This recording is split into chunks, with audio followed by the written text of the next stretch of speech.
Bonjour à tous et bienvenue sur Crypto Signal. Alors aujourd'hui, on va faire un point un petit peu sur Wall Street. On va faire un gros point macro sur la journée de Wall Street et même en monthly, je pense, sur Wall Street. On va faire un point sur le Bitcoin en monthly aussi. Donc on va prendre un petit peu de recul, dézoomer pour regarder. On va faire un point aussi sur est-ce qu'on serait pas en altcoin season. Et en dernier, restez bien jusqu'à la fin de la vidéo puisqu'on va étudier un article qui dit que potentiellement l'Europe serait sur la voie d'interdire les crypto-monnaies en proof of work, c'est-à-dire toutes celles qui sont plus énergivores que les autres. Donc du coup, on attaque directement sur le S&P 500, donc les 500 plus grosses actions américaines, qui, vous le voyez, tient un canal là depuis un an. Il avait fait un autre canal avant un petit peu plus pentu, et qui là est en train un petit peu de dévisser, à la fois sur fond en fait de choc pétrolier, on peut dire ça comme ça, parce que je sais pas si vous êtes allé à la pompe récemment, mais on peut voir que ça pique un petit peu quand même. Et puis sur fond aussi d'arrêt de l'impression monétaire et de la perfusion monétaire qu'amène la banque centrale, les banques centrales sur les marchés. Donc là, on va regarder un petit peu ce que nous a donné la journée sur le S&P. Et on voit que on a clôturé en dehors de ce canal-là. Donc du coup, c'était vraiment une sale journée pour... Wall Street vient de fermer, là, il y a 10 minutes. Une relativement sale journée. Le Nasdaq, je pense que c'est encore pire, oui, voilà. Et alors pareil, si on regarde le Nasdaq en monthly, on voit que ce mois-ci, le Nasdaq a perdu une quinzaine de pourcents. Donc ça, vous voyez que ça arrive quand même assez rarement. Voilà, c'est là 2008 ici, et ici en avril 2020. Ici, on a eu une petite chute qui devait être de l'ordre de une petite dizaine de pourcents. Ça, c'était en août 2020.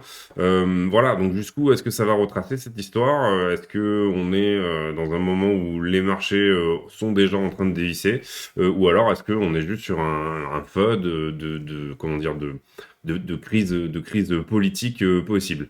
On va faire un point aussi sur le pétrole, un point assez long. Vous voyez que ici le pétrole dépasse un niveau historique. Alors je crois que j'ai lu ça, c'est le pétrole brut. Donc là on a dépassé le prix d'il y a 2 ans. Donc on est quasiment à, enfin on est à 90, même c'est sûr on y est à 90 dollars du baril. Qu'est-ce que ça veut dire ça? Ben en fait, si vous voulez, ici, là, il y a eu cette chute-là, donc c'était en mars, qui a été due à plusieurs facteurs. Déjà, elle a été due, bien sûr, à un arrêt total de la demande mondiale, puisque à un moment donné, quand les États-Unis ont confiné, puis ensuite le reste du monde, il y a eu beaucoup moins de consommation d'un coup. Mais il y avait aussi à ce moment-là une crise un petit peu entre les pays de l'OPEP et la Russie, où en fait, comment dire, Poutine ne voulant pas suivre, comment dire, les recommandations de l'OPEP, puisque maintenant la Russie fait partie de l'OPEP+, et ben en fait les Saoudiens ont ouvert le robinet histoire de faire totalement descendre les coûts de production. Poutine à ce moment-là était en train d'essayer de défendre le rouble, et les Saoudiens ont vraiment ouvert le robinet histoire de couler cette espèce de volonté, on va dire, de Poutine de ralentir en fait les cours. Donc il a été obligé de suivre, il a été obligé lui aussi de rouvrir les robinets, parce que évidemment son pétrole était du coup trop cher par rapport à la demande mondiale. Et à partir de là, on a eu une chute très très très puissante des prix du pétrole, bien évidemment. Ensuite, au moment où la demande petit à petit a repris, en fait, tout ce petit monde-là s'est mis d'accord pour ne pas rouvrir les robinets trop vite, dont l'OPEP évidemment. L'OPEP aujourd'hui, on leur demande de rouvrir les robinets plus vite, et en fait, ils refusent. Ils disent, bah non, nous on a beaucoup perdu pendant un certain temps, donc du coup, on ne rouvrira pas les robinets, on ne rouvrira les robinets que à la hausse qu'on avait prévue dès le départ, c'est-à-dire une hausse régulière de l'augmentation du pétrole. Donc c'est pas juste simplement que on rouvre les robinets et le prix met du temps à suivre, il y a aussi là-dedans toutes les tensions géopolitiques que ça implique. Alors, qu'est-ce que ça a à voir avec Bitcoin? Bah, bien sûr, c'est une menace sur les marchés, tout ça. Si vous voulez, si on regarde, par exemple, là, en ce moment, en plus, il y a un risque géopolitique fort au niveau Kazakhstan, Ukraine et Russie. Et donc, du coup, évidemment, ça crée des tensions. La deuxième chose aussi, c'est que les États-Unis, finalement, sont relativement contents. Bon, ils ont des problèmes avec l'inflation, mais ils sont relativement contents de faire porter le chapeau au Covid. Et ils sont relativement contents de cette hausse des prix du pétrole, parce que cette hausse des prix du pétrole leur permet de relancer l'extraction du pétrole et du gaz de schiste, qui en fait comment dire, oui, est miné, enfin est extrait de manière très coûteuse, puisque c'est de la fracturation hydraulique, donc c'est-à-dire que c'est avec de l'eau. D'ailleurs, c'est très, comment dire, c'est très mauvais pour l'environnement, voilà, mais du coup, tout ce pétrole qui était très coûteux, donc ici, les États-Unis, il y avait beaucoup d'entreprises en bas là qui avaient déposé le bilan aux États-Unis. Les États-Unis sont plutôt contents d'avoir ce type de tension géopolitique puisque leur extraction propre de pétrole repart. On peut le voir par exemple sur des articles au niveau du gaz aussi. Voilà, on peut regarder au niveau du gaz. Les États-Unis essayent maintenant d'envoyer du gaz puisqu'ils ont relancé leur production de gaz. Il y a eu tout un plan énergétique aux États-Unis pour ne plus être dépendants en énergie. Et ils ont relancé leur production de gaz et maintenant ils commencent à avoir des excédents qu'ils essayent de vendre à l'Europe par bateau. C'est-à-dire ils liquéfient le gaz et ensuite ils l'envoient par bateau en Europe. Et en même temps, on a la Russie qui essaye de construire le doublement de Nord Stream, c'est-à-dire un gazoduc qui contourne l'Ukraine pour arriver directement en Allemagne, et les États-Unis qui essayent, bien sûr, de leur mettre des bâtons dans les roues et de signer des accords avec l'Europe pour pouvoir nous vendre leur gaz à eux et pas le gaz russe. Donc voilà, bon bah ça vous voyez aussi dans les news, le prix du pétrole de Brent qui flambe sur fond de tensions politiques. Bon voilà, vous pouvez aller voir, essayer de regarder un petit peu, il y a des articles relativement intéressants là-dessus. Donc là-dessus, on a fait un point un petit peu macro, et pourquoi les marchés dévissent, comme je vous le dis, c'est un petit peu de choc pétrolier, donc on estime qu'il y aura une croissance moindre à cause de ça, puisque le prix du pétrole se retrouve un petit peu dans tout ce qu'on consomme. Par contre, ça va être au niveau inflation, bien entendu, très porteur pour Bitcoin, si on peut le dire comme ça, mais très peu porteur pour les marchés. Et là, on aurait besoin de quelque chose qui porte les deux. Euh, Ensuite, qu'est-ce que je voulais dire d'autre? Porteur long terme, voilà, si je devais voilà, plutôt schématiser différemment. Oui, bah, si on regarde par exemple, comment dire, juste pour exprimer au niveau des marchés le bras de fer entre Russie et États-Unis par exemple en ce moment, vous regardez le cours du dollar par rapport au rouble. Et normalement, quand le pétrole augmente, le dollar doit se déprécier ici. C'est-à-dire que le rouble s'apprécie par rapport au dollar, puisqu'ils ouvrent le robinet, donc ils vendent plus de pétrole à des meilleurs prix. Et donc, du coup, le rouble s'apprécie. Si jamais on met, et ça, c'est la corrélation entre le cours du pétrole et le dollar-rouble, vous voyez qu'il est inversement corrélé. C'est-à-dire, on est proche des moins 1. Il y a des grands moments où on est proche des moins 1. Et là, en ce moment, il y a des tensions géopolitiques qui fait que il y a des attaques sur le rouble et que Poutine ne veut pas ouvrir les robinets plus que ça. Et donc, du coup, il y a moins de production vendue, mais à des prix plus importants. Donc, finalement, eux, ça leur va. Ça va aux États-Unis, ça va à l'Arabie Saoudite. Les seules personnes à qui ça va pas, c'est ceux qui mettent du pétrole. Qui ont du pétrole comme élément dévalorisant de leur propre production, voilà, et ceux qui l'utilisent au jour le jour. Donc ça, c'était un gros point sur le pétrole, un petit peu long, je suis désolé, mais du coup, ça permet un petit peu de comprendre aussi la tension géopolitique actuelle et pourquoi il y a des armées qui sont en train de se balader, etc. En fait, tout ça est un jeu un peu de poker menteur sur fond de velléité énergétique, mais finalement avec une situation qui arrange tout le monde. Sur fond de pétrodollars, on peut du coup vendre des armes. Les médias en parlent, donc les médias marchent. Vous savez que les médias sont aussi beaucoup comment dire, tenus par des grands manias de l'économie, et puis ça vend des armes, ça vend des budgets militaires, ça vend du pétrole plus cher, et je pense réellement que tout le monde est content. Alors, ça, c'était un point à part. Néanmoins, on fait un tour maintenant sur Bitcoin en mensuel. Donc ça, on va l'enlever. Un tour sur Bitcoin en mensuel, et là, on voit, et ça, c'est pas très très bon, on va peut-être même le faire sur l'indice, voilà, ça va être mieux. Voilà, donc l'indice, c'est vous avez Bitcoin depuis 2010, hein, depuis sa création. Et là, on voit qu'on va cross bearish ici. C'est-à-dire que au niveau du momentum, vous voyez que là, on a une divergence baissière ici au niveau du momentum. Le prix monte, le momentum descend. Donc le premier mouvement a été plus fort que le deuxième. Et ici, on est en train de cross bearish. On voit ici que depuis 2010 aussi, il y a une sorte de divergence baissière entière en mensuel sur Bitcoin. Qu'est-ce que ça a donné des cross bearish comme ça sur le momentum dans les années d'avant? Et bien ici, vous voyez, si je mets par exemple, on va mettre une barre, ouais, voilà, on va mettre hop, comme ça. Ici, on a eu un cross bear, et puis on va les mettre comme ça. Désolé, c'était pas très... J'aurais peut-être dû préparer ça avant, mais ça ira bien. Ici, on a eu un cross bear aussi. Et puis, je pense que c'est tout. Oui, on en a eu un en mars, évidemment. En mars 2020, ici, on a eu un cross bear aussi là. D'accord.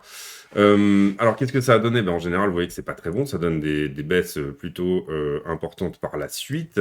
Et même si on regarde la charte du Bitcoin, au niveau momentum, c'est pas jojo. Là, on peut voir sur ce point-là, alors si on prend la fin du mois, donc on est sur une bougie rouge. La fin du mois, vers le plus bas, on est à moins 65%. Ici, à partir du cross-bear aussi, et de la fin du mois, on est à moins 45%. Ici, non, voilà, j'ai pris le cross-bull, excusez-moi. Tac, on va changer ça. Hop, hop, hop. Cross-bear est ici. Hop. Donc ici, on est de la fin du mois au plus bas à moins 60%. Ça, c'était, on va dire, le confinement, enfin le crash du Covid. Et puis ici, à voir. Cependant, qu'est-ce qu'on peut dire d'autre? À chaque fois, bon, ici, on voit que ça s'est fait sur 1, 2, 3, 4, 5, 6 mois. 6 mois de petits de mini bear market, on va dire. Ici, ça s'est fait sur 1, 2, 3, 4, 5, 6 mois. Et ici, ça s'est fait sur 2 mois. D'accord? Ensuite, on a tout de suite recover. Euh, Par contre, quand est-ce qu'on a eu des rebonds techniques d'une quarantaine de pourcents, etc., en admettant qu'on rentre dans un premier semestre sur Bitcoin qui soit vraiment sale? Et bien ici, on avait le cross-bear, et ici, on a eu un rebond technique. Comment je vais vous le matérialiser? Ben, comme ça. On va mettre un autre plage de date, mais on va le mettre sur le côté. Voilà, on va faire ça. Plage de prix, intervalle de prix, voilà. Donc ici, de la fin du mois après le cross-bear, on a eu un rebond technique ici. On est d'accord, 70%. OK. Ici,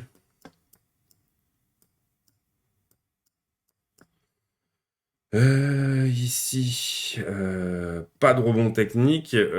Néanmoins, bon, après le cross-bear ici, vous voyez. Si on prend ici la bougie, non, oui, si, rebond technique, excusez-moi, je délire complètement là. Ici, on a eu un rebond technique aussi, puisqu'on est dans la même période de temps, là, vous voyez, de 47%. Et bah, sur le mois de Covid, non, pas du tout. Encore que, si on a eu le cross-bear, enfin, vous voyez que ça a d'abord croisé. Si on pourrait dire que oui, parce que là, vous voyez que premièrement, ça a un petit peu croisé, là, vous voyez, je sais pas si c'est clair, hein, mais... Là, ici, on a longé les deux droites pendant un certain temps. Donc, on peut dire aussi que à partir de là, on était en cross-bear et on a eu un rebond technique de 48%. OK. Donc, ne capitulez pas maintenant. C'est ce que je vous explique depuis des semaines dans la vidéo. C'est vraiment ce que je vous explique depuis des semaines. On a des signaux qui sont pas très bons, mais il y a des très très bonnes chances que ça soit pas du tout le moment de lâcher vos bitcoins. Et il y a des très très très très bonnes chances, d'accord, qu'on fasse un rebond technique ici de une quarantaine ou une cinquantaine de pourcents. Où est-ce que ça nous emmène? Ça nous emmène à peu près aux 60 000. Là, on est en train de vous faire capituler, vraiment, c'est vraiment voulu. Il y a des patterns d'accumulation qui pourraient le montrer. Alors, je vous le montre souvent, mais voilà, c'est le pattern d'accumulation de Wyckoff, etc.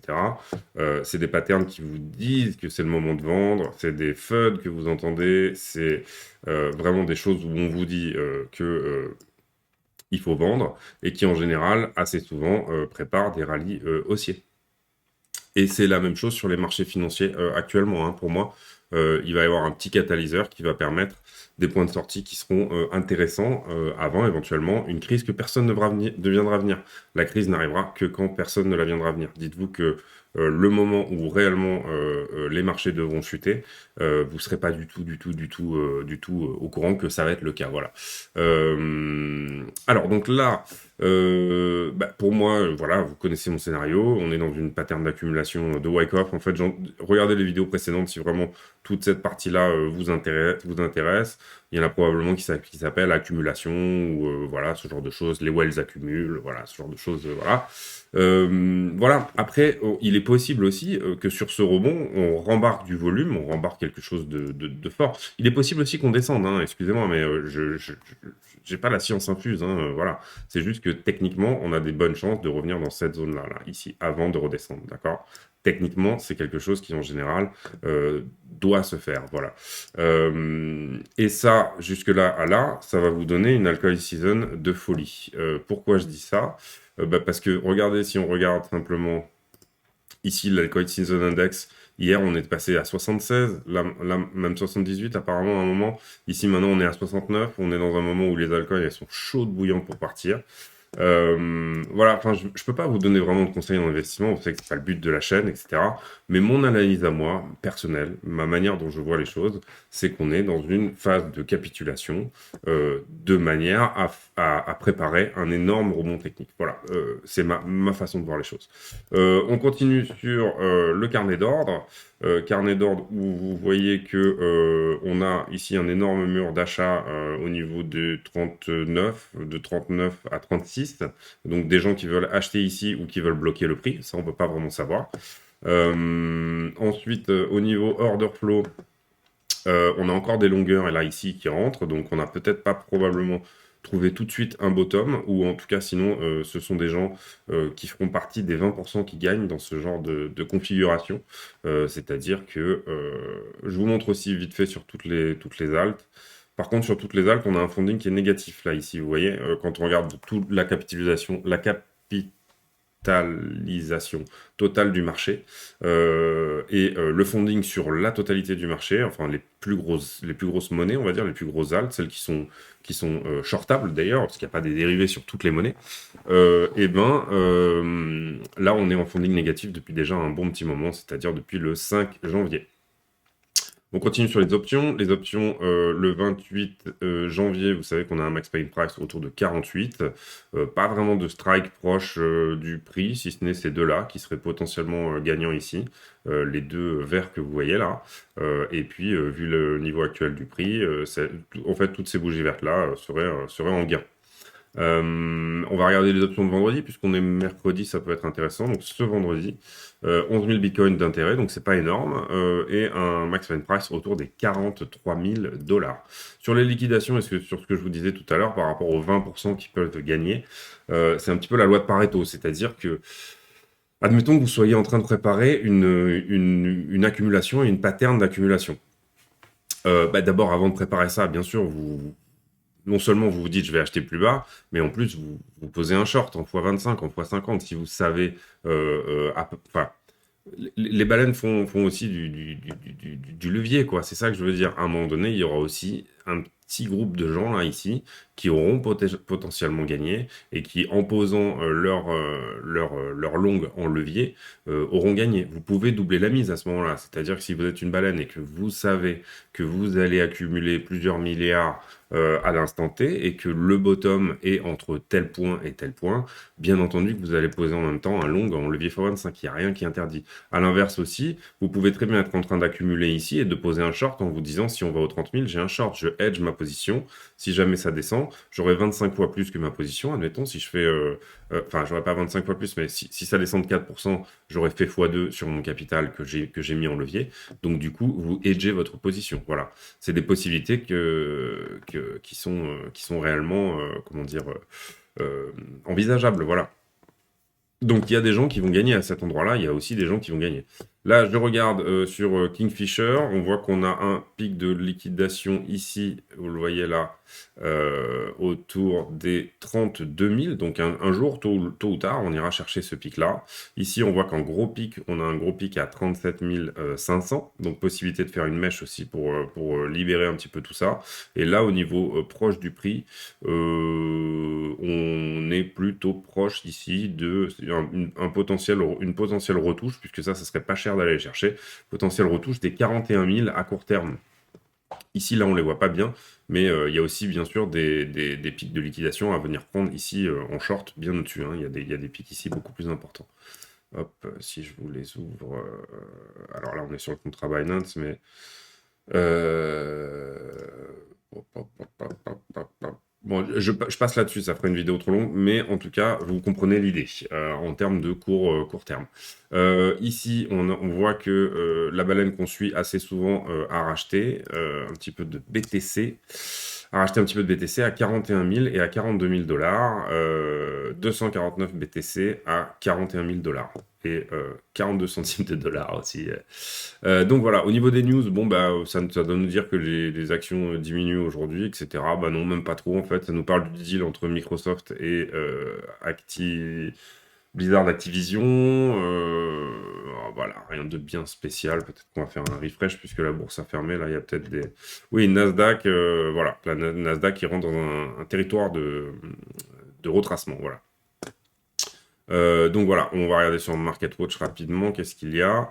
Voilà, plus grosse correction, sa 66e correction depuis 1971. Voilà ce qui arrive ensuite sur le marché global. Bon, là, il faudrait prendre l'abonnement, mais en gros, assez souvent, les actions tech, en fait, sont précurseurs d'autres choses plus importantes sur les marchés ensuite. Ici, on voit Biden qui dit ça va être un désastre pour la Russie si jamais ils envahissent l'Ukraine. À mon avis, il y aura un prochain FUD qui va tourner autour de Russie-USA prochainement. Comprenez bien, je vous expliquais tout à l'heure tous les enjeux stratégiques et géopolitiques de tout ça. Je vous ai parlé un petit peu de Wyckoff, je vais parler un petit peu de l'altcoin season. On est à 21 minutes, on va essayer de clôturer rapidement sur cette déclaration, donc qui est d'un monsieur qui est vice-président de l'ESMA, donc c'est l'autorité européenne des marchés financiers. Donc un petit peu comme la SEC. Alors elle n'a pas un pouvoir énorme, hein, l'ESMA, mais ce monsieur est suédois et en Suède il y a pas mal de mineurs de Bitcoin et ils l'ont un petit peu mauvaise parce que les mineurs de Bitcoin, comment dire, les mineurs de Bitcoin, c'est bien en été, mais c'est pas très bien en hiver, en fait. Voilà, c'est un petit peu ça l'idée. Dans les pays qui utilisent beaucoup d'énergie renouvelable, en fait, les mineurs de Bitcoin achètent et accumulent une énergie qui, normalement, ne pourrait pas être stockée. Donc, l'été, c'est super parce que les entreprises peuvent vendre de l'électricité à un prix... au moins la vendre, sinon de toute façon elle aurait été perdue, puisqu'on ne peut pas stocker de l'électricité voilà, en courant alternatif, on ne peut pas stocker l'électricité. Donc du coup, ce monsieur, il n'est pas très content parce que là, c'est l'hiver, etc. Et que en fait, il se rend compte que la Suède est pas très content de tout ça et que pour lui, il faudrait bannir les crypto-monnaies qui marchent en proof of work. Donc 50% de la market cap, hein, en gros, puisqu'on a Ethereum, Bitcoin, le Dodge, il me semble, le Litecoin. Enfin voilà, on a quand même pas mal de monnaies qui continuent à marcher en proof of work. Et ce monsieur dit que ça serait bien qu'au niveau européen, il y ait une législation pour bannir ces monnaies à l'achat comme au mining. Voilà. Alors, il est vice-président de l'ESMA, ce monsieur. Pour l'instant, il n'a pas vraiment la main pour prendre cette décision du tout, hein, bien évidemment. Mais bon, voilà, c'est quelque chose à quand même tenir, à regarder un petit peu du coin de l'œil, que potentiellement l'Europe suive un petit peu le point de vue de la Suède qui commence à être plus ou moins anti-proof of work.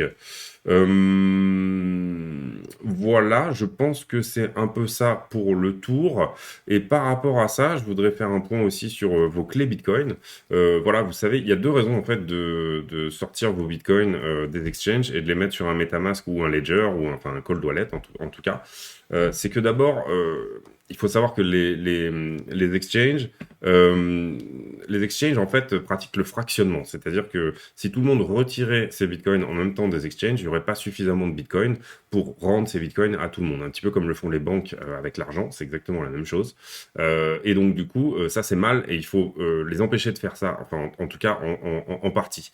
Comme à un moment donné, on vous disait, je ne sais plus si vous vous rappelez, mais il y avait cette espèce d'idée, vous retirez toutes vos économies de la banque, au moins les banques seront obligées d'avoir en réserve réellement votre argent. Voilà, c'est un petit peu la même chose avec les exchanges.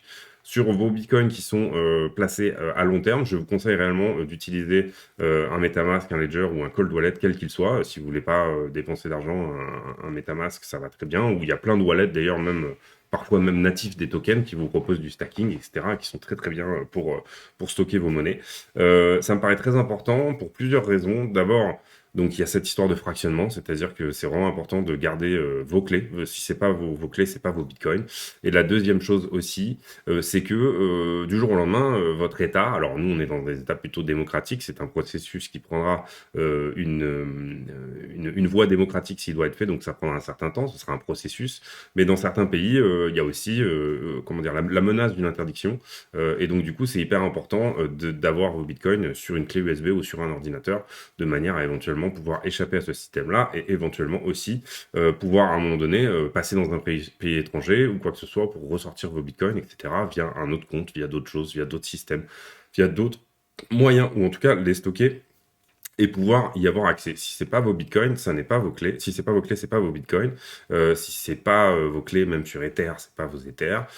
Si c'est pas, voilà. En tout cas, ça paraît vraiment important pour moi de redire ça parce que régulation possible, un et deux, fractionnement possible. Et ça, c'est pas bien. Il faut pas qu'on rentre dans un bitcoin papier comme on a aujourd'hui un euro papier et un dollar papier. Voilà, c'est tout pour moi aujourd'hui. Je vous souhaite une excellente soirée à tous. J'espère que ce brief vous a plu. Tenez bon pour moi, voilà. Pour moi, encore une fois, c'est mon avis. On va partir très bientôt, peut-être sur un rebond technique. Donc, tenez bon. Si jamais vous avez envie de capituler ou quoi que ce soit, bah, faites les choses à votre manière, mais je pense vraiment pas que ça soit le moment.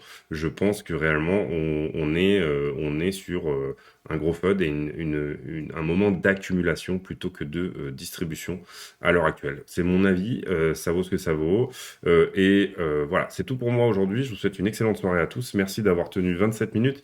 Si jamais vous avez regardé cette vidéo jusqu'à la fin, mettez en commentaire le nom d'un boxeur célèbre que vous aimez bien, par exemple, voilà, un boxeur.